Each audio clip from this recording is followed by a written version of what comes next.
Дорогие участники соревнований, уважаемые гости, судьи, разрешите вас от имени Министерства спорта поздравить открытием второго этапа 7-й спартакиады школьников России по стрельбе из лука. В этом году Республика Саха-Якутия принимает по 10 видам спорта второй этап 7-й спартакиады школьников России. В этот же день, сегодня, второй этап по футболу проводится в городе Нерингели. И по итогам 10 видов спорта, которые проведены в нашей республике, Республика Саха-Якутия находится в лидирующей группе.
Проведение соревнований, конечно, отличное. Вообще проведение соревнований в Республике Саха, она вообще на высоком уровне.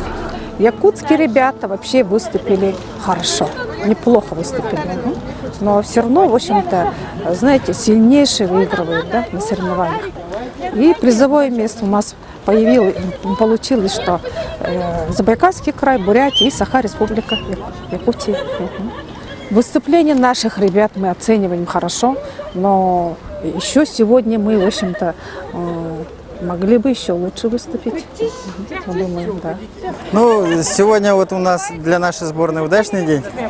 Это результат целенаправленной работы. Мы уже зимой уже начали работать вот с этим составом.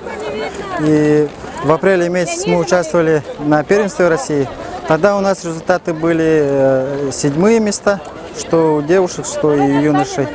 И вот на сегодняшний день то, что мы заняли юноши 2-е место и девушки 3-е место, это говорит о том, что у нас идет прогресс.